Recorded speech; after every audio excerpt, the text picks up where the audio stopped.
Lo primero que vi fueron sus zapatos, uno tirado junto al bordillo, el otro aplastado bajo la marca de un neumático. No era su sangre, eso vino después, arrastrándose por los escalones de cemento como si algo la hubiera arrastrado en lugar de caminar.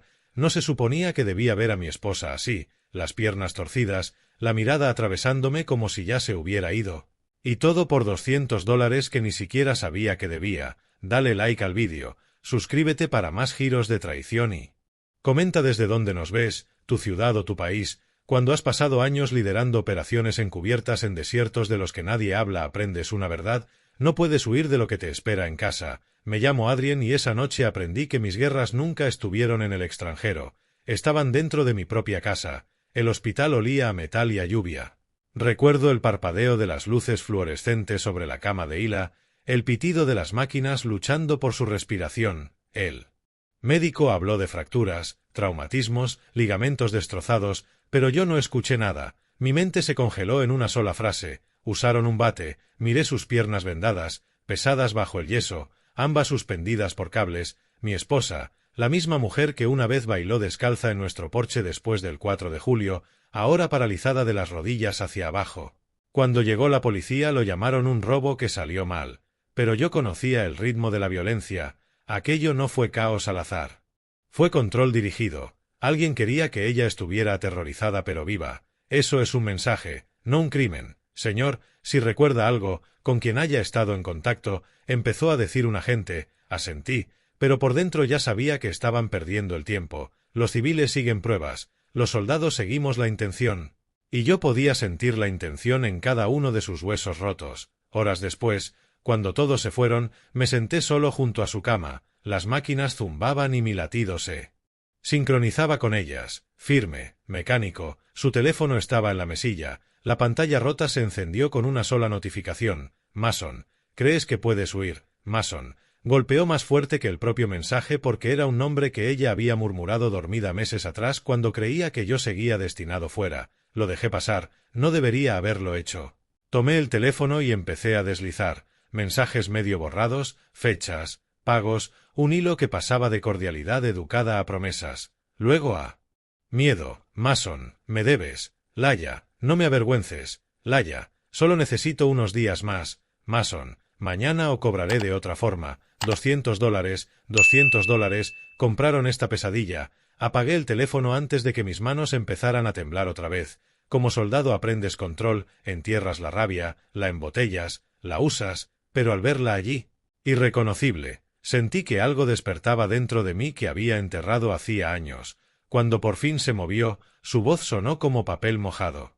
Adrien, no vayas tras él. Fue entonces cuando lo entendí. Ella sabía exactamente quién lo había hecho. Al día siguiente los detectives iban y venían, sin testigos, sin cámaras, solo un coche borroso a lo lejos, un caso que se desvanecía, pero yo tenía algo que ellos no: paciencia. Cuando ellos se rindieron, yo no. Conduje a casa para recoger algunas cosas, viejos hábitos, un móvil desechable, una chaqueta negra, guantes. En el suelo junto a nuestra mesilla encontré un pequeño cuadernillo sellado con cinta. Era de una casa de préstamos rápidos del centro. Importe del préstamo, $200, firma, Laya, la fecha, la semana pasada. Me senté en la cama que aún olía a su champú y al humo diésel de las noches en las que solía llegar tarde, y entonces volvió a golpearme la pregunta: ¿cómo habíamos llegado hasta aquí?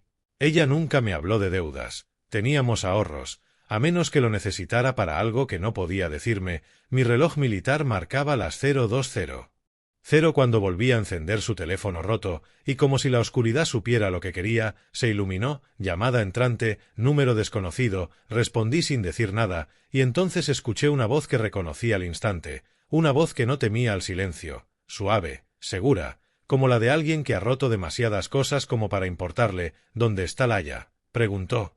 No puede hablar, resopló. Más le vale aprender pronto. No me gustan los que dan largas. Mis uñas se clavaron en la mesa. No puede hablar porque tú le rompiste las piernas. Silencio, luego una risa lenta. ¿Quién es este? Su marido. Una pausa larga, luego un cambio en su tono. Se estaba burlando, se notaba. Dile que la deuda no desaparece solo porque no pueda caminar, y colgó. Me quedé en ese silencio mucho tiempo. El zumbido de mi viejo ventilador de techo, el único sonido, mi pulso tranquilo. Mis pensamientos más afilados que nunca la hirieron para enviar un mensaje. Perfecto, yo enviaría uno de vuelta, pero no con los puños. Todavía no. Una vez ella me dijo, lo más aterrador de ti no es lo que has hecho, es lo callado que te vuelves cuando estás enfadado. Esa noche volví a estar en silencio, el tipo de silencio que llega antes de algo sin marcha atrás, porque Mason no sabía una cosa. El hombre cuya esposa había dejado inválida estaba entrenado para hacer desaparecer gente sin dejar rastro, y yo había terminado de esperar a que la justicia se arrastrara. Al amanecer ya sabía qué clase de hombre era Mason. Ese tono firme y confiado en su voz lo decía todo. Estaba acostumbrado a ser temido. Hombres como él sobreviven porque la gente baja la cabeza. Pero yo ya había visto a los suyos en lugares más oscuros donde el miedo no protegía a nadie. No dormí esa noche. Las luces del hospital se quemaron en mis pensamientos.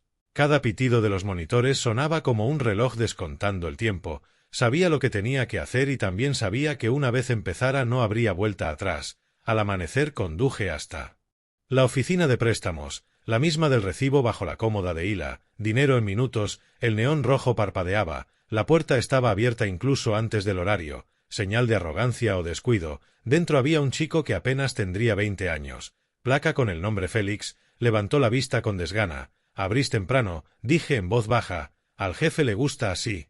La gente lo necesita todo el tiempo. ¿Quién es el jefe? ¿Te refieres a Mason? Dijo con una sonrisa torcida. Todos lo hacen. Mason, oír su nombre en voz alta me raspó los nervios en carne viva. Me fui antes de que el chico notara cómo el silencio a mi alrededor se volvía demasiado frío. La lluvia caía con fuerza mientras yo observaba los reflejos temblar en los charcos. Ese lugar no iba de deudas. Era una trampa. Vi los detalles sutiles. Cámaras apuntando no al mostrador sino a la puerta. Y un bate de béisbol de metal bajo el escritorio. Probablemente el mismo manchado con la sangre de mi esposa. El viaje de vuelta se hizo eterno. Laia dormía cuando llegué, los calmantes visibles en la mesilla, media pastilla partida, un vaso de agua intacto. Parecía más pequeña, frágil de una forma que nunca había visto. Me senté frente a ella, no como esposo esta vez, sino como investigador tratando de entender el daño. Su teléfono seguía en la bolsa de pruebas del hospital. Volví a revisar los mensajes borrados, sacando marcas de tiempo.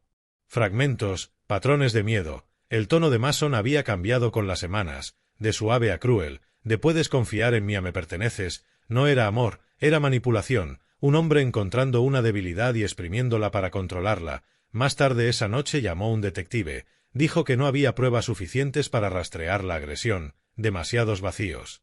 Demasiado silencio callejero. La misma historia que escucha cualquier cónyuge maltratado. Le di las gracias, colgué y me quedé mirando la pared. Si el sistema no se movía, yo lo haría. Encontré mi viejo cuaderno, el de mis misiones clasificadas, páginas llenas de códigos de observación, patrones corporales, rutinas. Empecé a reconstruir el mundo de Mason en esas páginas, con quien se reunía, donde comía, donde aparcaba su camioneta después de horas. Volvió a mí como respirar, la disciplina, el silencio, el método que me hacía peligroso mucho antes de tocar un arma. 3 días después estaba sentado en mi coche aparcado a 2 manzanas de un bar barato donde Mason cobraba deudas. Se reía fuera con 2 hombres, el cigarrillo brillando bajo la lluvia. No era alto ni musculoso, solo tenía esa chulería de alguien convencido de que nadie le devolvería el golpe. Uno de sus hombres dejó un sobre pequeño en su mano. Efectivo. Mason contó despacio y sonrió. Así es como se ve el miedo cuando paga el alquiler, dijo. Yo no me moví. Observé desde las sombras, memorizándolo todo, cómo se giraba, quién se subordinaba a él, incluso cómo escaneaba la calle. No era arrogancia al azar, era rutina. Cuando volví a casa Laia estaba despierta, mirando por la ventana. Su voz rompió el aire como algo frágil. Estabas esperándolo. Quise mentir, pero la verdad era más simple. Lo estaba observando. Las lágrimas rodaron por su mejilla. Por favor, Adrien, no te conviertas en él. Esa frase golpeó más fuerte que cualquier bala que hubiera recibido fuera, porque no se equivocaba. La venganza cambia de forma, no siempre llega con sangre.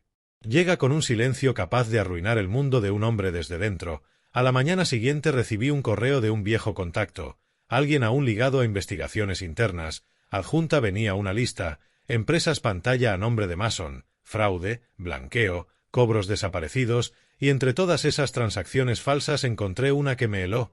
El nombre de Hila repetido 3 veces. La cantidad de vida no era de $200, sino de 2000. Mason había falsificado préstamos adicionales a su nombre después de que ella le pagara una vez. No solo la estaba torturando físicamente, la estaba enterrando bajo deudas fantasma. Entonces todo encajó. Ella no ocultaba secretos, estaba atrapada. Al caer la noche volví a estar junto a su cama. Esa noche, cuando le pregunté con suavidad, ¿sabías que sería él? Sus ojos se llenaron al instante.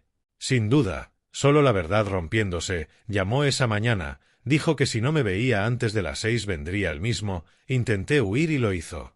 Asintió temblando. Dijo que esto era una lección, que necesitaba recordar a quién pertenecía. Cada palabra afiló algo dentro de mí que ya no podía apagar. Me senté, tomé su mano y susurré: «No perteneces a nadie, Laya». Lloró hasta que la voz le falló. No la consolé, no porque no me importara, sino porque el consuelo no pertenece al espacio entre el herido y quien se prepara para la guerra. Esa noche limpié mis botas, ajusté la chaqueta y empaqué solo lo necesario, sin armas, solo conocimiento. Porque hombres como Mason siempre creen que operan solos. Olvidan que el sistema que abusan es el mismo en el que yo ayudé a crear sombras, y con las sombras he vivido más tiempo del que hombres como él han sobrevivido. Pasaron 3 noches antes de que decidiera llamar a Mason. No fue la rabia lo que me movió. La rabia es ruidosa, torpe y fácil de rastrear. Esto no era eso. Era precisión. Ese tipo de calma que hace dudar incluso a los asesinos porque saben que el silencio antes del infierno. Suena exactamente así. Usé un teléfono desechable y marqué su número desde el registro de llamadas de Hila. Sonó 1, 2 veces. Luego una voz perezosa respondió, mitad diversión, mitad aburrimiento: «Laya».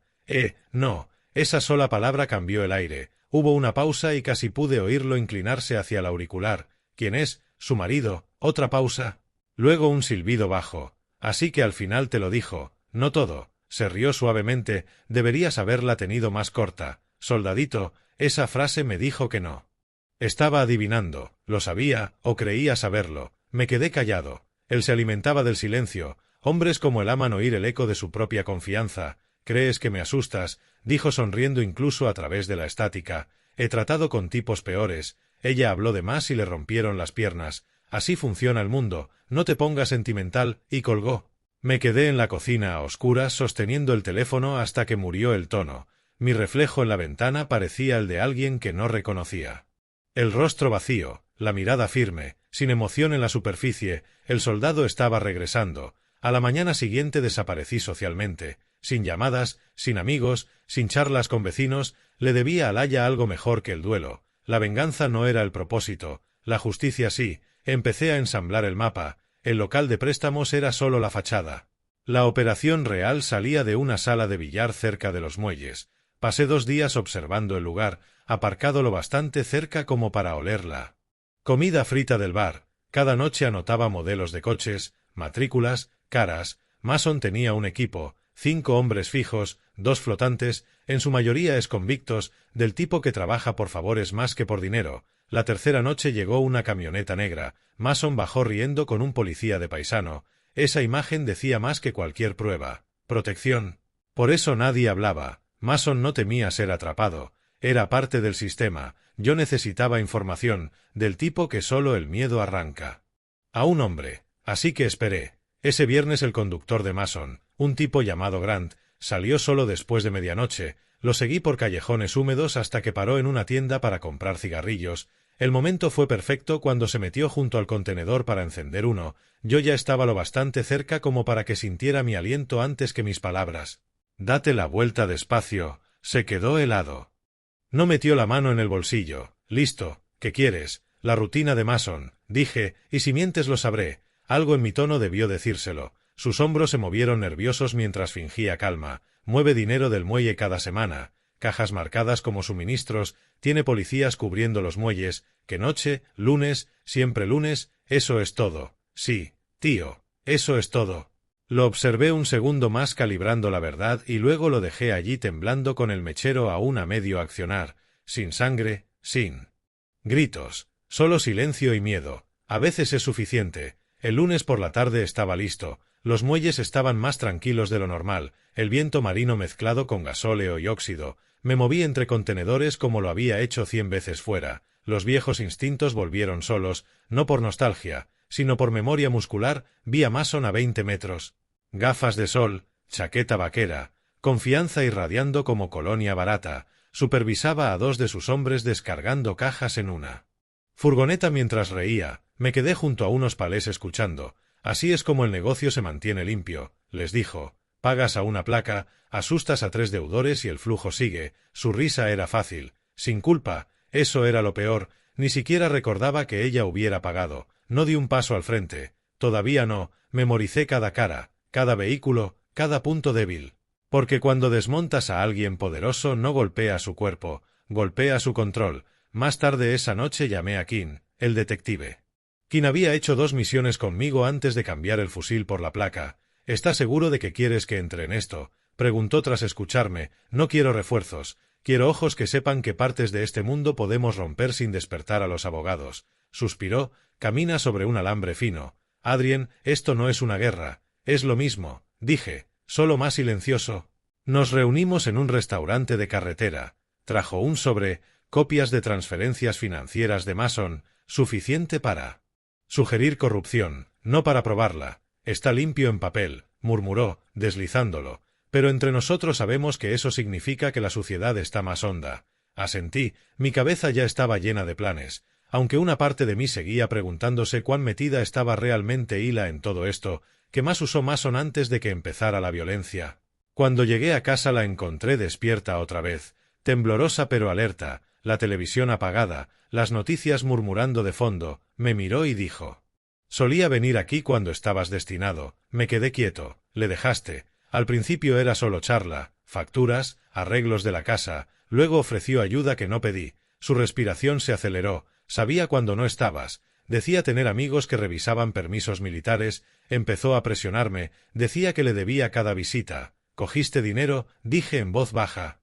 ¿Por qué? Para el hospital, susurró. Cuando me desmayé el invierno pasado íbamos justos y no quería que te preocuparas en servicio. Dijo que 200 lo cubrirían. Pensé que se lo devolvería rápido, pero luego empezaron las llamadas, y cuando dejé de responder no terminó la frase. No hacía falta. Me senté a su lado sintiendo como mi pulso volvía a bajar. Eligió la casa equivocada. Dije. Ella apretó mi mano. Por favor, Adrien, no pierdas la parte de ti que aún duerme por la noche.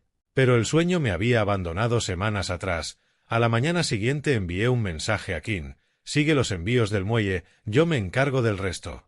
Luego hice una llamada más. Una voz respondió tras 2 tonos. Adrien, ¿cuánto tiempo? Necesito ojo sobre un estibador. Mason, red local. ¿Quieres reconocimiento o retirada? Ninguno. Solo información. Los viejos equipos nunca mueren del todo. Solo se desvanecen bajo tierra hasta que alguien dice las palabras correctas. Esa noche aparqué a medio kilómetro observando la luz de un pequeño almacén al otro lado del agua. El hombre que creía ser intocable pronto descubriría que alguien estaba reescribiendo su zona de confort sin dejar huellas. Por ahora no buscaba su sangre, buscaba su certeza. Cuando eso se rompe, hombres como Mason se desmoronan más rápido de lo que nadie imagina. De vuelta en casa pasé junto a la ventana donde Laia estaba sentada otra vez, las manos juntas, el rostro pálido contra el cristal oscuro. No habló, yo tampoco. Solo vimos la lluvia deslizarse, cada gota cargando el peso de algo que no podíamos decir. El próximo lunes sería la noche en que su poder empezaría a pudrirse. No pensaba volver tan pronto. Pero cuando has pasado años entrando en complejos enemigos sin dejar huellas, el silencio se convierte en tu segunda piel. Esa noche me llevó no a los muelles sino al rincón tranquilo de mi propia casa, donde la verdad por fin esperaba para matar los restos de Consuelo. Laia seguía despierta. La lámpara del salón iluminaba su rostro con una penumbra suave que oculta más de lo que muestra. No veía la tele, solo estaba sentada mirando al suelo.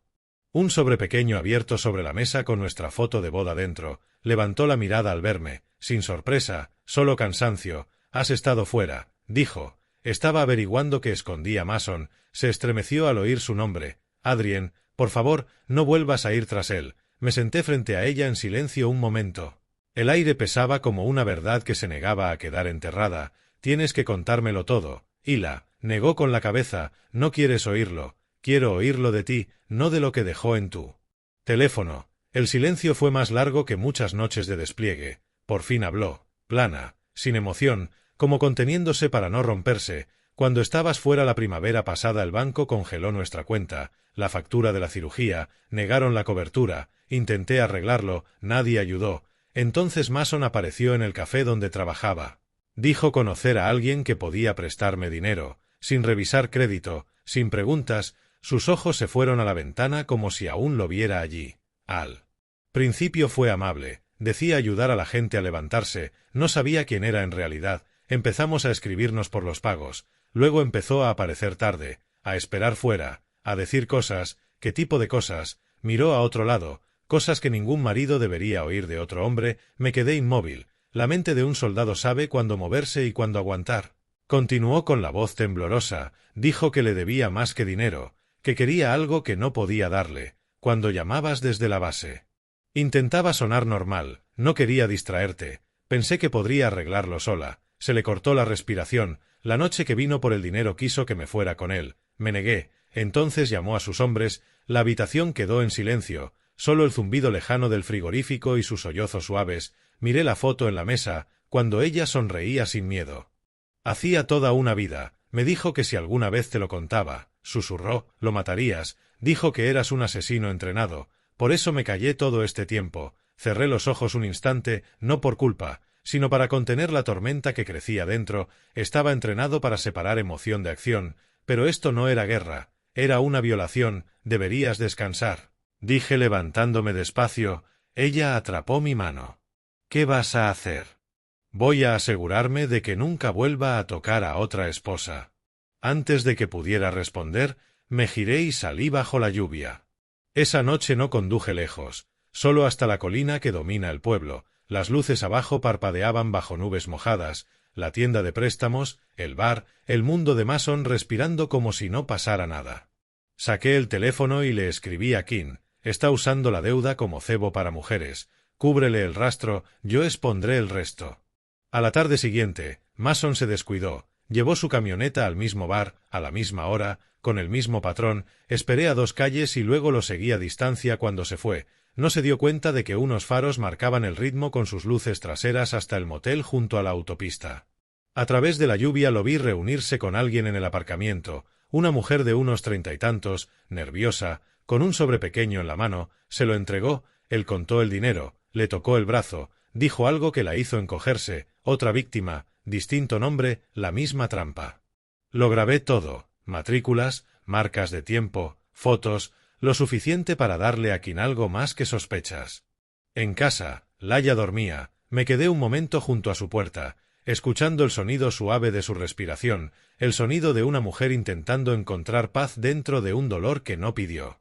Luego fui a mi escritorio y empecé a escribir un expediente con un nombre que solo yo entendía, Operación Eco, porque esto se había convertido en eso, una operación que hacía eco de todas las misiones oscuras que creí haber dejado atrás, invisible, sistemática, decisiva. 2 días después, Kim me llamó desde una línea desconocida. Adrien, tienes que escuchar esto. Mason tiene un contacto dentro de la comisaría. Alguien le está pasando información sobre investigaciones que vienen. ¿Nombres? Todavía no. Pero si te mueves sin mí, lo sabrá antes de que completes el primer paso. ¿Me entiendes? Ya estoy más allá del primer paso. Maldijo entre dientes. No puedes llevar esto solo para siempre. No lo estoy llevando, Kim, lo estoy terminando. Cuando colgué, supe que la siguiente fase no podía ser conversación, tenía que ser exposición, pero no mediante violencia, eso encajaría en el retrato que Mason quería de mí, el marido asesino, él quería esa historia, perdería contra la que no encajaba en su guión, humillación pública, arresto, derrumbe. Esa noche, Mason llamó, probablemente sin esperar que yo contestara, «Estás haciendo ruido», dijo. «Ah, ¿sí? ¿Crees que puedes asustarme con sombras? Poseo medio pueblo». No dije nada. La pausa de mi lado duró más de lo que los hombres inteligentes soportan. Al final añadió, «Sigue surgando y ella volverá a sufrir. Piénsalo».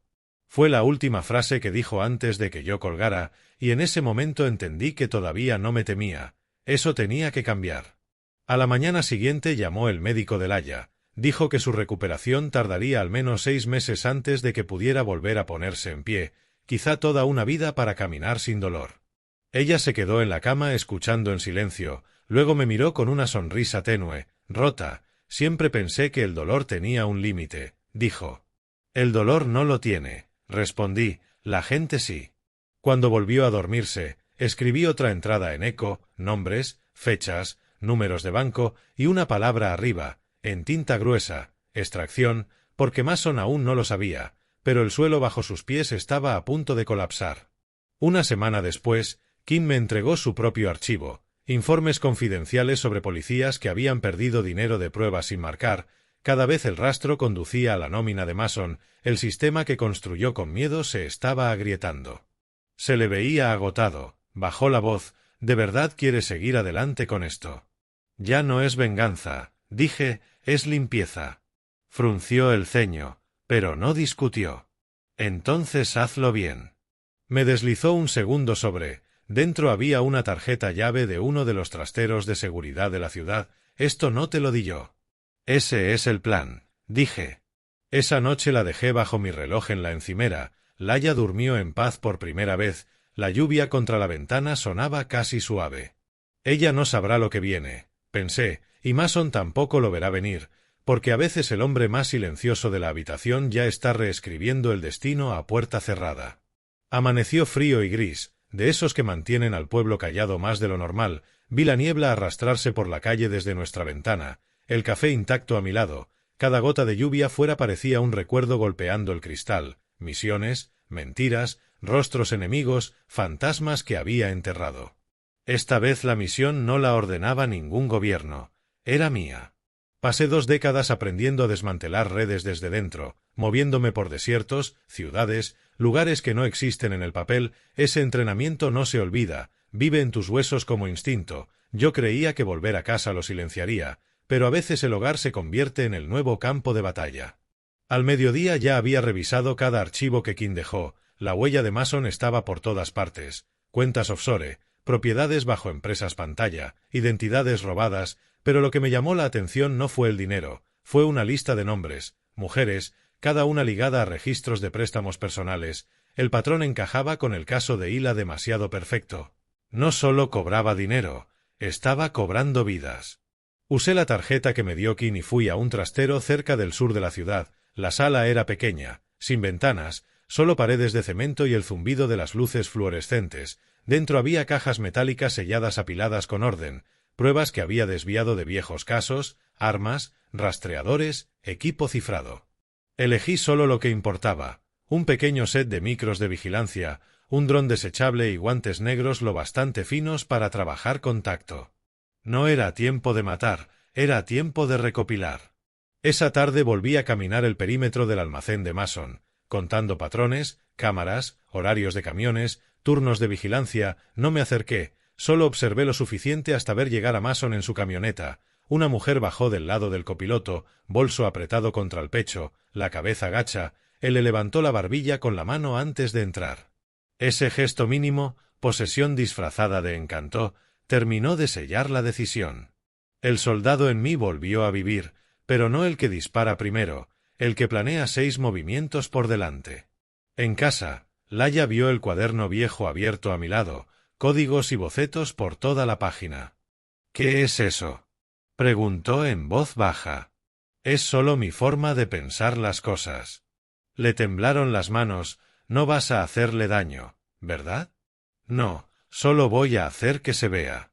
¿Qué quieres decir? No puedes esconder a un monstruo a plena luz. Me miró mucho rato, los ojos húmedos, la voz quebrada. Suenas como antes, cuando todavía estabas desplegado.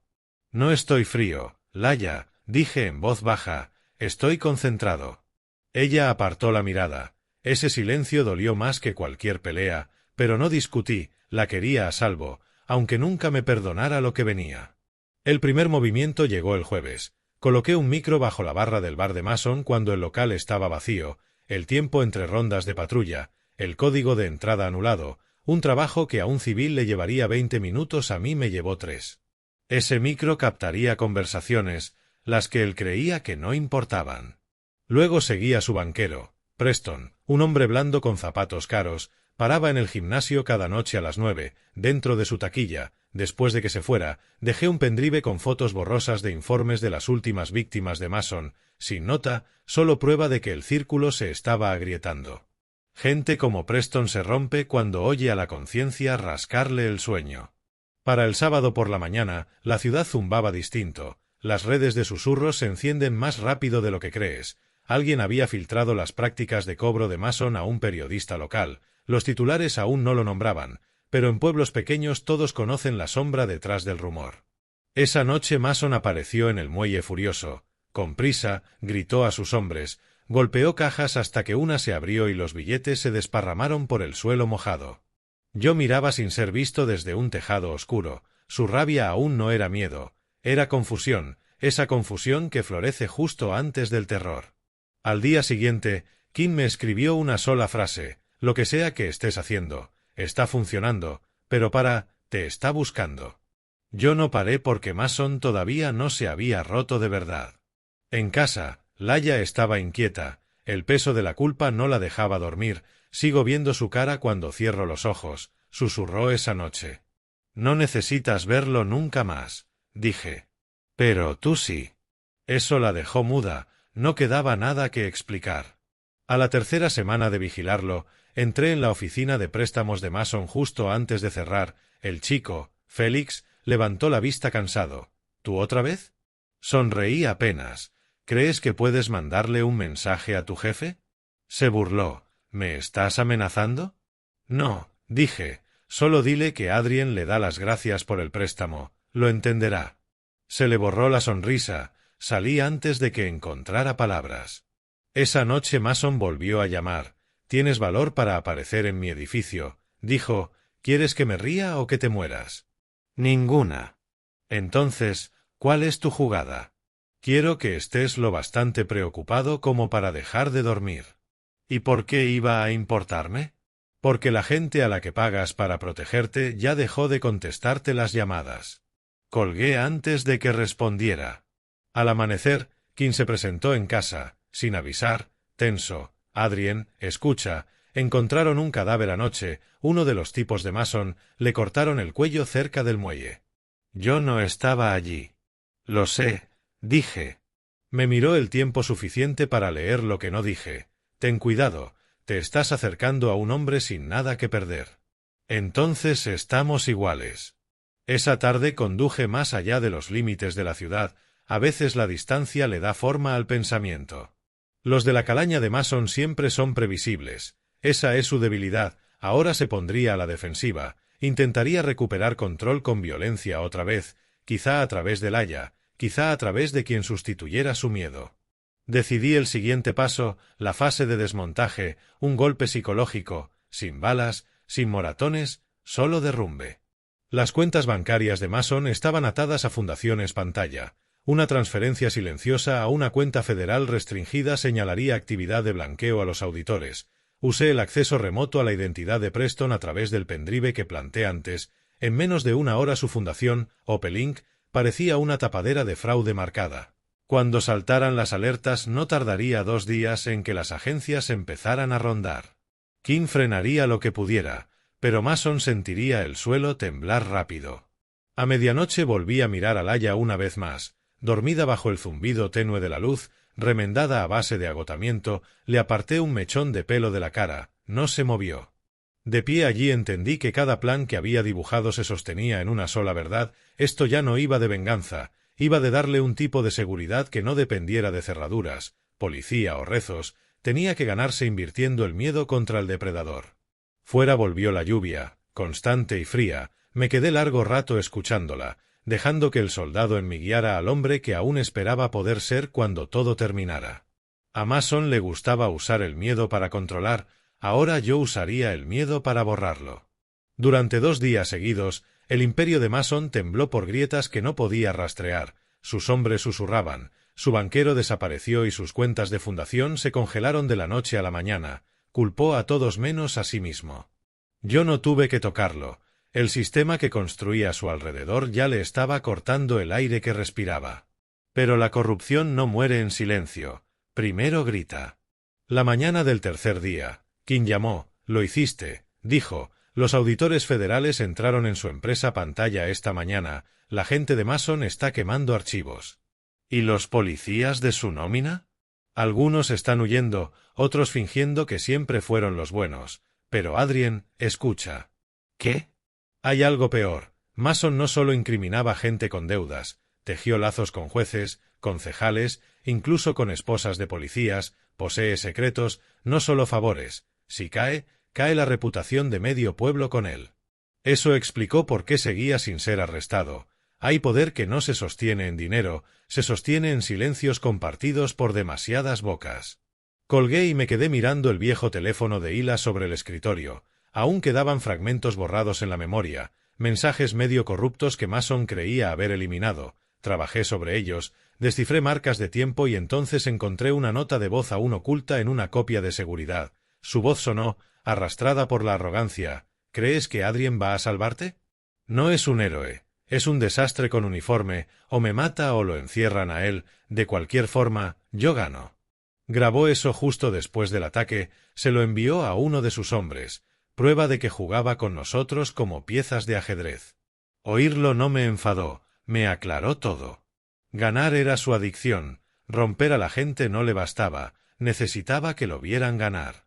Así que decidí darle la vuelta a su juego por completo. No derrotas el dominio igualándolo, lo destruyes ignorando las reglas de las que se alimenta. Esa noche me reuní con Kim en un aparcamiento vacío cerca de las vías. El aire olía a diésel y lluvia, nos sentamos en su coche, motor apagado, luces del tablero tenues, todo lo que has hecho está limpio, dijo, pero Mason sigue libre hasta que caiga algo grande. Entonces hagamos que caiga. ¿Con qué? Con sus propios hombres. Frunció el ceño. Estás hablando de voltear a su equipo. No a todos, solo a uno. El silencio duró un segundo. Kim por fin preguntó, ¿Grant? Asentí, el conductor de Mason, al que advertí hace semanas, el miedo no deja de hacer eco una vez empieza. Encuéntralo, dije, dile que los federales ya vincularon su rastro a bolsas de pruebas en el almacén, haz que crea que Mason lo está incriminando para salvarse. Kim me miró fijo, eres implacable. Soy eficiente. Cuando volví a casa, Laia estaba en el porche por primera vez desde el hospital, envuelta en una manta, el rostro pálido, pero serena. No deberías estar fuera, dije en voz baja. Necesitaba aire, susurró, y necesitaba decirte algo antes de que sea tarde. Sus palabras me preocuparon más que sus heridas. Me acerqué. ¿Qué es? Cuando Mason se enteró de que estaba casada contigo, no se asustó, se interesó. Me quedé helado. ¿Qué quieres decir? Sacó un sobreviejo de debajo de la manta, mi nombre en el frente en letras de imprenta, dentro había una foto, yo con uniforme, años atrás, tomada fuera. En el reverso alguien había escrito, sabemos lo que hizo antes de retirarse. No era una fanfarronada vacía, esa foto no era pública, el archivo del que salió no existía a menos que alguien alto en inteligencia lo hubiera filtrado. Mason debió encontrar a alguno de los contratistas de mi antigua unidad a través de su red de contactos, sabía lo que hice en territorios clasificados, misiones que nunca llegaron a estar en el papel, el gobierno juraría que yo no existí entonces. ¿Lo entiendes? Dijo Laia entre lágrimas. Nunca fue solo a por mí, quería tenerte a ti atado con una palanca. Apreté la foto, entonces ya está recibiendo su mensaje. Ella me agarró la muñeca con poca fuerza. Adrien, dijiste que no habría muerte. Yo dije que no habría ruido. Prométemelo. Te prometo que lo acabaré de la forma correcta.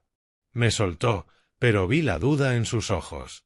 No la culpé, la línea entre justicia y venganza se borra más rápido que el humo en cuanto empiezas a cruzarla. Al amanecer, Kim volvió a escribir, Grant se volvió, dio declaración, está listo para testificar si lo protegen. Por fin, una grieta. La red de seguridad de Mason empezó a rasgarse hilo a hilo. Preparamos una reunión en un restaurante de carretera fuera del pueblo. Grant estaba acorralado en una mesa, llevando el miedo como colonia. Te lo conté todo, murmuró.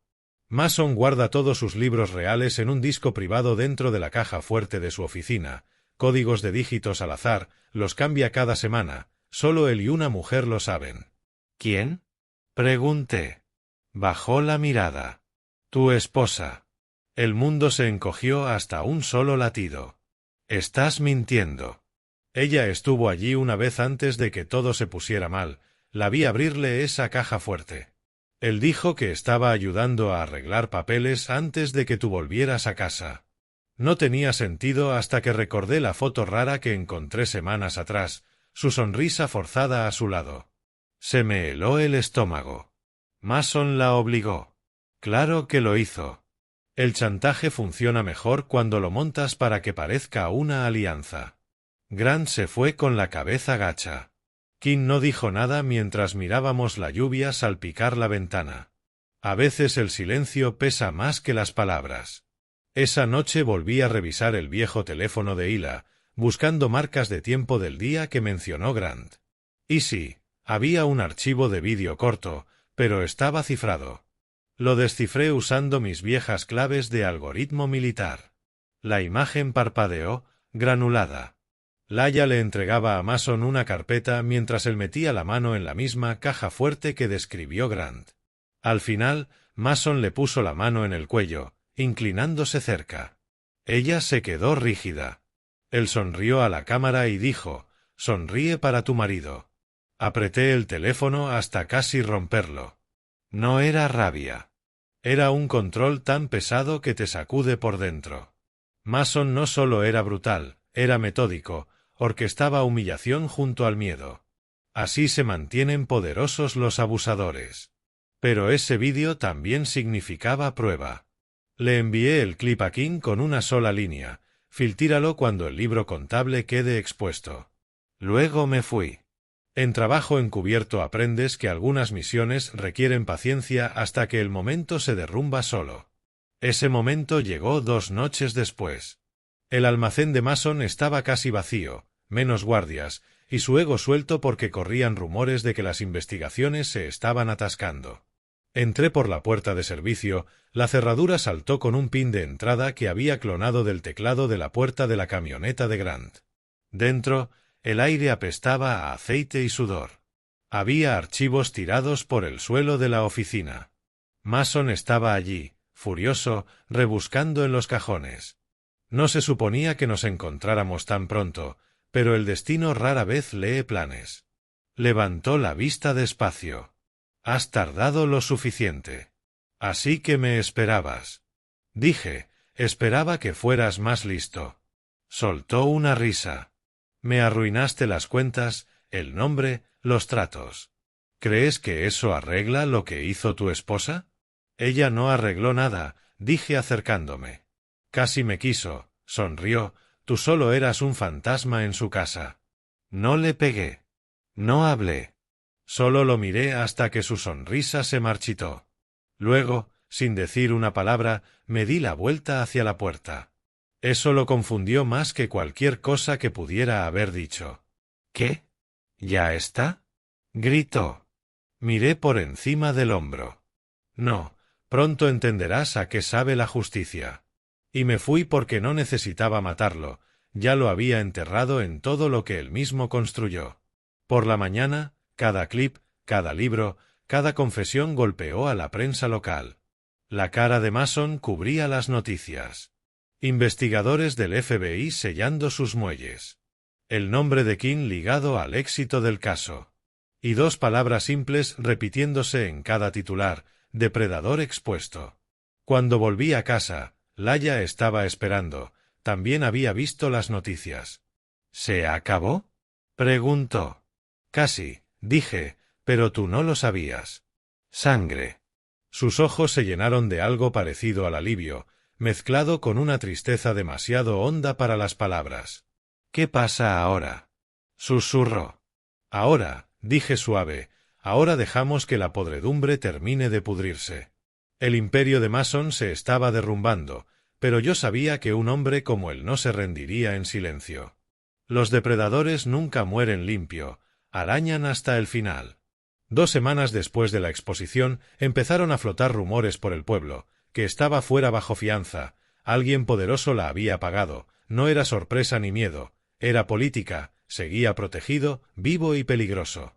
Cuando se lo dije a Kim, Soltó una maldición, increíble. El juez fijó una fianza en un número que no podía pagar, y entonces alguien la transfirió desde una cuenta offshore anónima. Está libre, pero vigilado de cerca. Pregunté, ¿alguna idea de quién? Negó con la cabeza. Quien sea, tiene algo que perder si Mason habla. Ahí supe que esto ya no iba solo de él. Era un síntoma. La infección subía más alto. Pasé esa noche solo en el coche cerca del juzgado, motor apagado, viendo la lluvia borrar las ventanas amarillas. La cara de Hila se me aparecía una y otra vez, como la encontré, como está ahora, callada y frágil, aprendiendo a ponerse en pie con esas órtesis metálicas mordiéndole las piernas. Mason le robó el silencio. No iba a dejar que le robara el futuro también. Así que construí la fase final, el montaje. No violencia, exposición. Ya había perdido el dinero, el imperio, y pronto perdería la ilusión de seguridad donde se escondía. El plan tomó 6 días. King trabajó el lado legal. Yo trabajé el terreno. Grant, el exconductor de Mason, me entregó un mapa de sus propiedades. Marqué un taller de coches destartalado a 50 millas del pueblo. Poca gente sabía que existía, pero Mason lo usaba para mover dinero antes de blanquearlo. Estaba apartado, sin cámaras, sin guardias, sin puntos que lo conectaran directamente. Eso lo hacía perfecto para la trampa. Filtré un rumor a través de uno de los contactos más cercanos de Mason. Alguien planeaba robar el último lote de dinero escondido de ese taller. Era cebo, pero lo bastante bueno para arrastrar su paranoia. Para la tercera noche, el susurro ya le había llegado. Llamó a 3 hombres de vuelta de su escondite y preparó una recogida a medianoche, y yo estaría esperando. Esa noche se hizo larga y helada. Aparqué frente a la carretera usando solo gafas de visión nocturna y paciencia. A las 11:47 de la noche llegó la camioneta. Mason bajó el primero. La misma chulería, ni una pizca de humildad. Ladró órdenes, linternas cortando la oscuridad. Sus hombres forzaron la puerta del taller. Dentro no había nada, solo polvo, óxido y silencio. Entonces el dron que yo había plantado antes se activó, brillando desde las vigas. Sonríe para la cámara, Mason. Levantó la vista. Demasiado tarde. La pared del fondo se encendió con una proyección de pruebas. Cada deuda ilegal, cada transferencia de libros, cada extorsión, copiada de sus discos recuperados. Caras, nombres y registros desfilando. En segundos, el taller se llenó de sus crímenes. Gritó, «¡Apágalo!». Uno de sus hombres entró en pánico. «Está en directo». Porque lo estaba.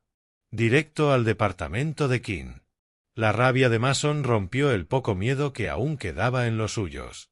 Uno corrió hacia la camioneta. Otro se giró contra él.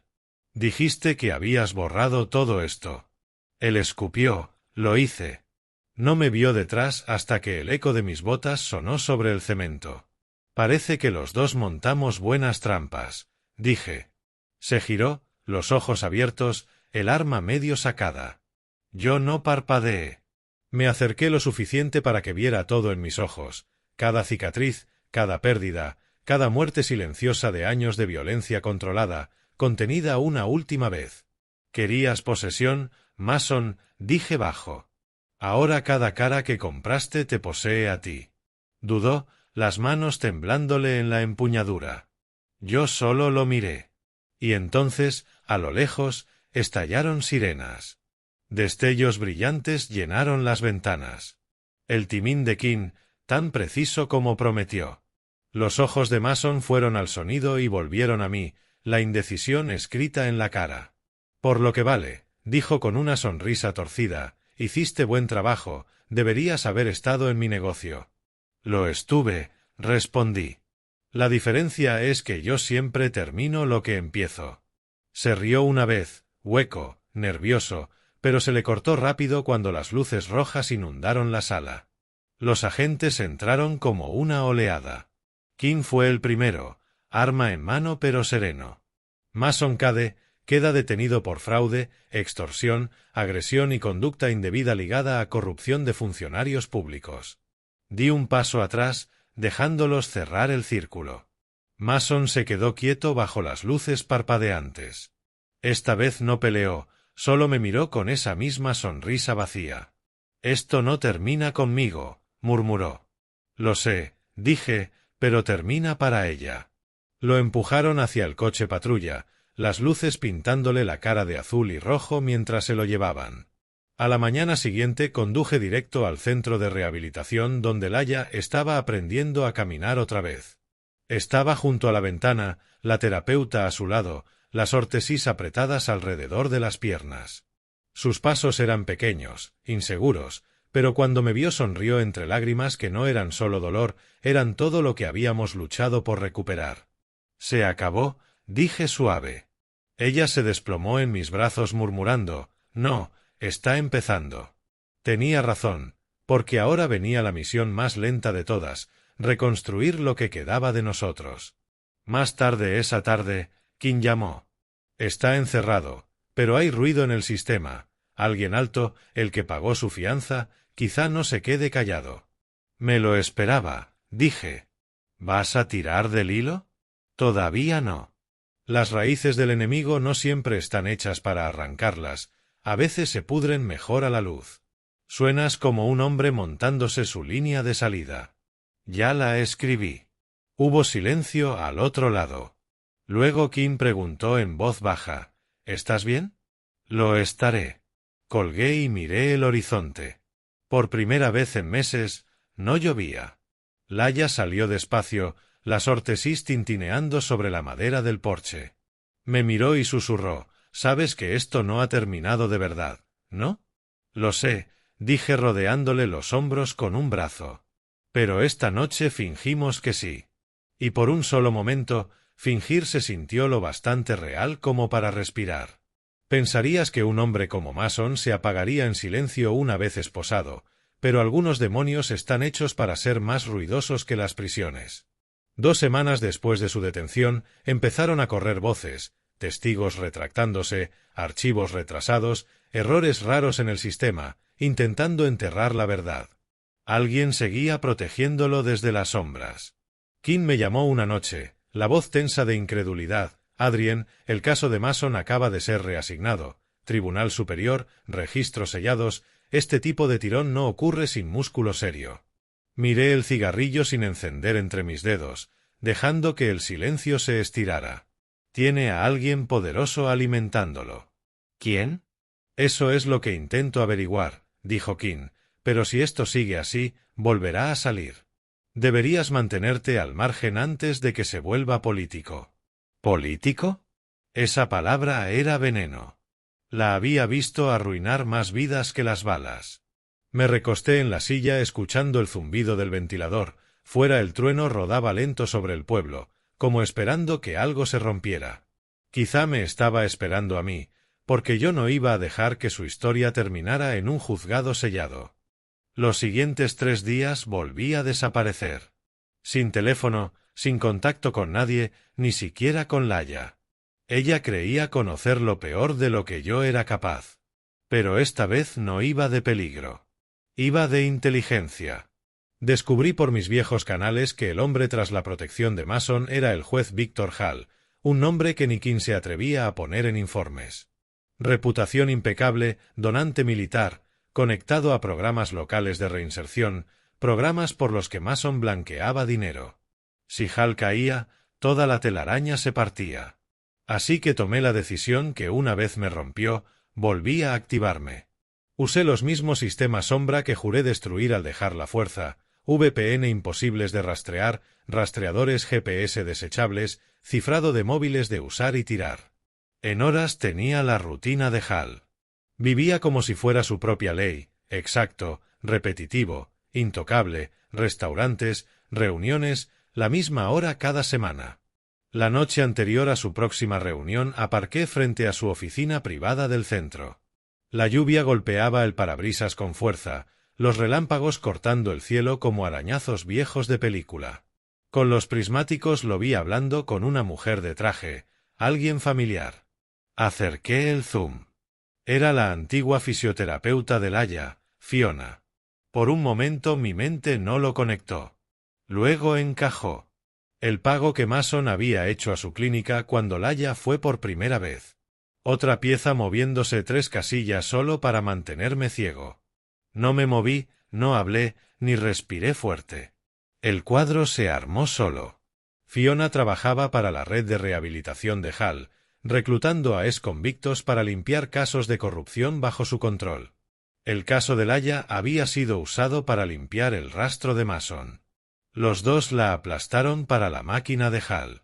El siguiente paso era delicado. Llamé a King por una línea segura. No ha terminado. Hall lleva su escudo. Adrien, no. Escucha, mañana se reúne con el abogado de Mason en esa oficina. Si está limpio le debo una disculpa pública. Si no, la historia se repite. Dudó y suspiró. Camina sobre una cuerda floja. Ahí es donde estoy más cómodo. Esa noche no paró de llover. Me quedé enfrente de la oficina de Hall pensando en Laia en casa y en lo que diría si supiera dónde estaba. Probablemente lo mismo de la última vez. No pierdas al hombre con el que me casé. Demasiado tarde para eso. Al mediodía en punto llegó Hall, maletín balanceándose, paraguas medio abierto. 15 minutos después llegó su abogado en el mismo coche que Mason usaba para dejar dinero. Ese detalle lo confirmó todo. Dejé que empezaran la reunión antes de actuar. Con los códigos robados de mantenimiento del edificio que King me pasó, entré por el corredor de servicio y coloqué un micrófono bajo el conducto de ventilación. El audio entró directo a mi receptor. Entre estática salió la voz de Hall. Calma, pulida, dile a tu cliente que esto está resuelto, la prensa olvidada, las pruebas mal archivadas, saldrá libre antes de que acaben los meses. Respondió la voz del abogado. ¿Y el marido de operaciones encubiertas? Adrien Cooper es irrelevante. Si se mueve lo pintaré como violento, inestable, un veterano con sed de sangre. La gente siempre cree titulares antes que héroes. Con eso me bastó. No me moví, no hablé, solo le di a grabar y me fui. Esa tarde, mientras Hall firmaba formularios de traslado en su despacho, el mismo dron que había usado antes volvió, silencioso, paciente. A una orden proyectó un mensaje brillante en el ventanal desde fuera. Las operaciones encubiertas construyeron las sombras en las que te escondes. Se quedó paralizado a mitad de trazo. El dron giró la cámara hacia su cara y transmitió todo el metraje de la reunión a 3 cadenas locales y a la copia cifrada de King. Para cuando intentó gritar a seguridad, ya era viral. En casa, Laia vio cómo la noticia se rompía en directo, las imágenes de la confesión de Hall en todas las cadenas, sin cortes, sin edición, solo verdad. Cuando entré, levantó la mirada, lágrimas bajándole por las mejillas, la voz temblando. Lo has hecho tú, ¿verdad? Me quedé en el umbral. Lo hemos hecho nosotros. Cada víctima que él silenció, cada persona sola que Mason forzó. Esta fue su justicia. Ella asintió despacio, agarrándose al borde de la mesa para incorporarse. Por primera vez desde el ataque dio 3 pasos sin ayuda. Las órtesis se tensaron, el metal quejándose. Pero no se detuvo hasta llegar a mí. Pensé que la venganza nos rompería, dijo, respirando a sacudidas. Nos rompió, dije en voz baja. Pero romperlo a él puso las piezas donde debían estar. Ella sonrió débil apoyando la frente en mi pecho. ¿Se acabó ahora? Miré la luz roja parpadeante de la televisión, la emisión en directo aún corriendo, el mundo mirando cómo el poder se deshacía bajo sus propias mentiras. Todavía no, susurré. Pero ahora sangran las personas correctas. No nosotros. Afuera volvieron a sonar sirenas por todo el pueblo, no para asustar, no para advertir, sino para limpiar. El asalto a la oficina de Hall empezó a medianoche. La unidad de King lo lideró. Archivos incautados, servidores copiados. El nombre de Mason aparecía una y otra vez en transacciones firmadas por el propio Hall. La red que antes escondía monstruos ahora se devoraba a sí misma. Ni una bala, ni un grito, solo puertas cayendo como trueno, sabiendo que llegó tarde para salvar la lluvia. Al final, No fue la violencia lo que nos salvó, fue la verdad por fin más fuerte que sus mentiras. Cuando la verdad llega a la luz del día, no brilla, quema. Por la mañana, cada pantalla de la ciudad llevaba el mismo titular: el juez Víctor Hall bajo escrutinio federal. Filtraciones apuntan a una red de extorsión organizada. Debajo fotogramas de mi grabación, Mason sentado frente al escritorio de Hall, los dos congelados a mitad de frase. La podredumbre ya no estaba escondida. El sistema que protegía a monstruos como ellos se estaba derrumbando en directo, fotograma a fotograma. Kim me llamó antes del amanecer. Acabas de hacer historia, dijo medio gastado, medio admirado. La historia no me interesa, dije, el cierre sí. Pues te llevaste ambas cosas, respondió. El Departamento de Justicia va a caerles encima. Hall suspendido, Mason llamando a abogados en todos los estados en pánico. Pero ten cuidado, esta publicidad se acerca a tu nombre. Entendí lo que quería decir. Los periodistas ya estaban uniendo puntos entre las filtraciones anónimas y un exoperativo condecorado llamado Adrien Cooper. Ya no me estaba escondiendo, pero no quería que Laia volviera a ser arrastrada a la lástima pública. Ya había pagado suficiente. En el desayuno intentó caminar sin órtesis otra vez. Se le torció la cara de dolor, pero los ojos no se le movieron de la ventana. ¿Somos libres ya?, preguntó en voz baja. Casi, respondí. La palabra casi nos había perseguido demasiado. Días después, el juzgado rebosaba de reporteros. La vista previa de Mason se volvió un espectáculo. Hall intentó negar que lo conocía. Las pruebas lo aplastaron en segundos. Kim testificó en voz baja por la investigación. Las grabaciones lo expusieron todo: los préstamos, las extorsiones, las mujeres, los rastros de dinero. Laia fue también, contra consejo médico. Entró en silla de ruedas y pidió declarar. Necesito mirarlo a los ojos, dijo. Cuando entró, un murmullo recorrió la sala. Mason estaba en la mesa de la defensa, afeitado, traje planchado, pero los ojos huecos. Los depredadores siempre se ven más pequeños cuando el foco que usaban se vuelve contra ellos. La fiscal la llamó. Señora Cooper, empezó, ¿puede contarle al tribunal qué ocurrió la noche de la agresión? La voz de Hila no tembló. Dijo que le debía, le dije que ya había pagado. Entonces balanceó el bate. Se podía oír caer un alfiler. Mason sonrió como la primera vez que lo oí por teléfono. ¿Cuál era su relación con el acusado antes de la agresión? Me hizo creer, dijo ella despacio, que yo no valía nada sin él, que lo estaba ayudando a mantener su negocio. Yo no ayudaba, me estaban borrando. Se giró hacia él y las manos dejaron de temblarle. Pero te equivocaste. Sigo aquí. La sonrisa de Mason se quebró. El mazo del juez sonó, orden. Cuando volvió a su asiento vi algo en su rostro que no veía desde antes de todo esto: luz. El juicio se alargó meses. La defensa de Mason arañaba, suplicaba, culpaba. Los abogados de Hall retorcían cada ángulo, pero la corrupción tiene un olor que ningún perfume tapa. Cuando llegó el día del veredicto, todo el tribunal parecía contener el aliento.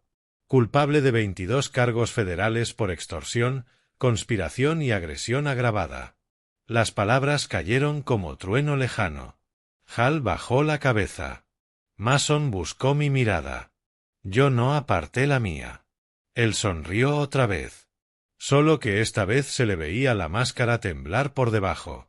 Se inclinó hacia el micrófono antes de que se lo llevaran. ¿Crees que esto me acaba, soldado? Siempre hay alguien peor esperando en la fila. Respondí en voz baja. Entonces me aseguraré de que oigan tu historia. Se lo llevaron. Las cadenas tintinearon detrás de cada eco en esa sala.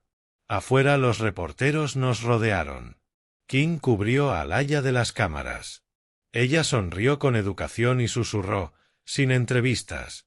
Cuando preguntaron si yo era la fuente anónima de las filtraciones, dije solo, la verdad le pertenece a todos, mantenedlo así. Esa noche volvimos a casa al silencio. Sin sirenas. Sin llamadas.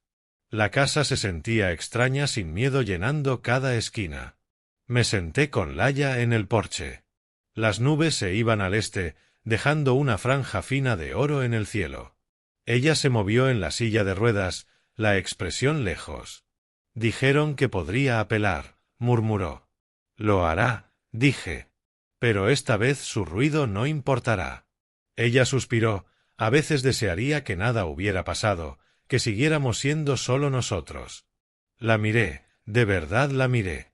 Esa versión de nosotros nunca miró la verdad de frente.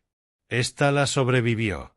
Un rato solo escuchamos al pueblo moverse otra vez, un coche arrancando, un niño riendo en alguna parte. Vida normal, pero milagrosa.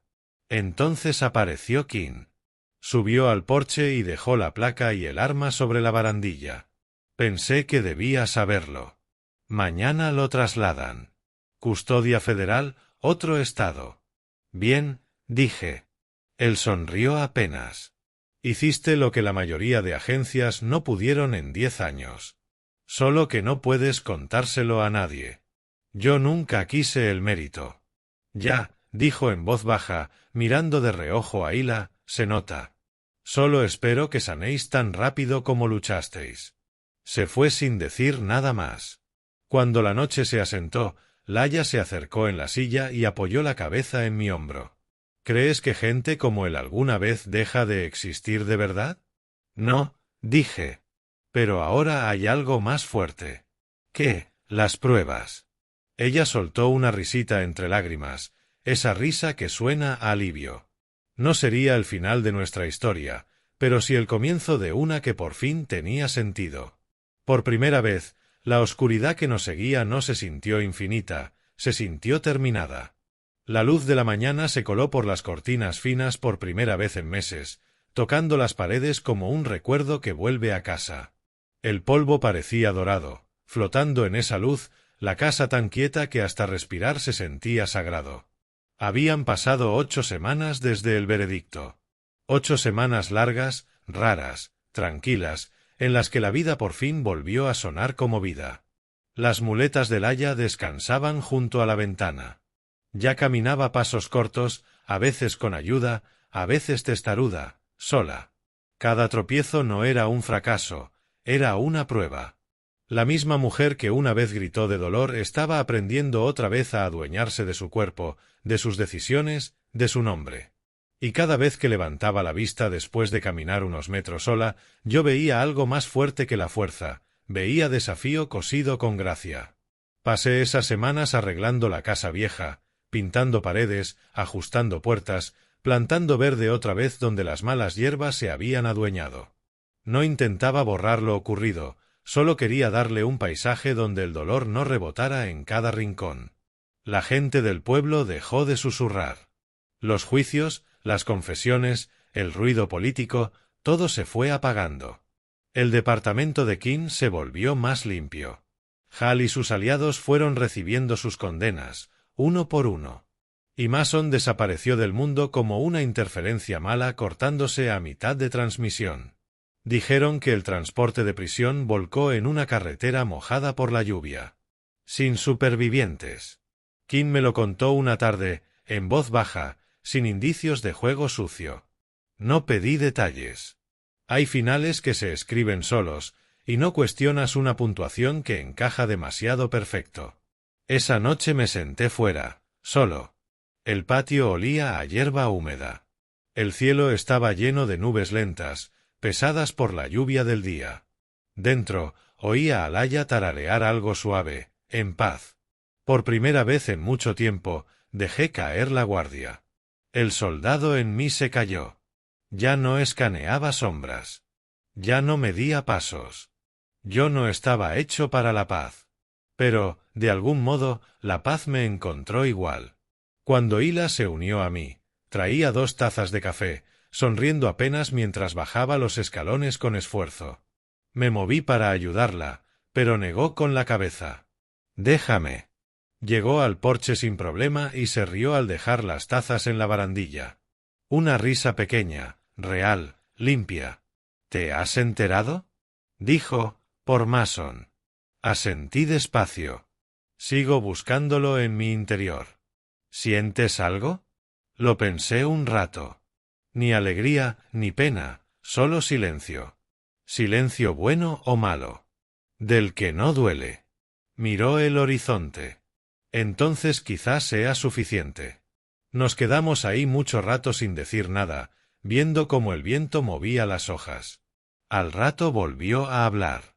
Hay algo que nunca te conté, dijo en voz baja. Cuando estaba en el hospital después de que me arreglaran las piernas, una enfermera entró tarde, de noche. Me dijo que había visto cosas peores, que la gente sobrevive cuando tiene a alguien esperándola. Me preguntó qué me mantenía con vida. Yo dije, tu nombre. Ahí se le quebró la voz, las lágrimas cayéndole en silencio sobre las manos. Incluso después de todo lo que hice, mentir, esconder, confiar en el hombre equivocado, tú volviste. Le tomé la mano con cuidado, porque irte no cura lo que está roto, mirarlo de frente, sí. Ella sonrió entre lágrimas. Suenas como alguien que por fin perdonó. Aún estoy aprendiendo a hacerlo. 2 días después, fuimos al viejo juzgado para un acto memorial. Cada víctima cuyo nombre salió a la luz en la investigación. Caras en pantallas, historias contadas, perdones pronunciados. Kim dio un discurso, corto pero afilado. Se detuvo a mitad, me miró entre los asientos y dijo, la justicia no es la ausencia de dolor, es la decisión de dejar de permitir que el dolor escriba el próximo capítulo. Cuando la gente aplaudió, Laya me apretó la mano y susurró, tiene razón, ya sabes, ahora podemos escribir nuestro propio final. Tras la ceremonia, se nos acercó una periodista, señor y señora Cooper, dicen que su nombre empezó todo esto, que sin su historia ninguna de las otras habría salido a la luz, ¿qué se siente? Hila sonrió antes de que yo pudiera responder. Se siente como luz de sol después de una tormenta, dijo. Nada se seca de la noche a la mañana, pero ahora está más claro. Esa frase se convirtió en uno de los titulares del artículo, luz de sol después de una tormenta. Las semanas volvieron a tener ritmo. Laya empezó a pintar pequeños lienzos de campos dorados y cielos plateados. Decía que le ayudaba a recordar la luz en lugar del dolor. Yo empecé a enseñar talleres de autodefensa, en discreto, a través de un grupo de apoyo a veteranos, entrenando a gente que también había sido víctima, mostrándoles cómo recuperar movimiento, confianza y calma. No hablaba de Mason allí. No hacía falta. Los que venían ya conocían sus propias versiones de él. Solo necesitaban saber que los monstruos pueden caer sin que haga falta otro monstruo para detenerlos. A veces, después de clase, paso en coche por el muelle solo para recordarme que incluso las ruinas se quedan en silencio después de la tormenta. Una tarde, meses después, Laya estaba sentada junto a los escalones del porche cuando me llamó. ¿Alguna vez te preguntas qué pasa con gente como nosotros después de que acaban las historias? ¿A qué te refieres? Las historias siempre se apagan después de la justicia, pero nadie habla de lo que es volver a vivir cuando dejas de sobrevivir. Lo pensé y dije, quizá no estamos hechos para olvidar, quizá el final no es paz, es propósito. Ella sonrió apenas y apoyó la cabeza en mi hombro. El propósito suena mejor que la venganza. La venganza construye ceniza, dije. El propósito hace crecer algo sobre ella. Nos quedamos ahí mientras el atardecer se apagaba y el mundo se plegaba lento hacia la noche. A lo lejos tronó un trueno suave, inofensivo esta vez. Voz en off para el monólogo final. Cuando por fin termina la guerra, por dentro o por fuera, entiendes que la victoria no se parece a trofeos ni a aplausos, se parece a respirar sin arrepentimiento. Mason se ha ido. Los titulares pronto desaparecerán.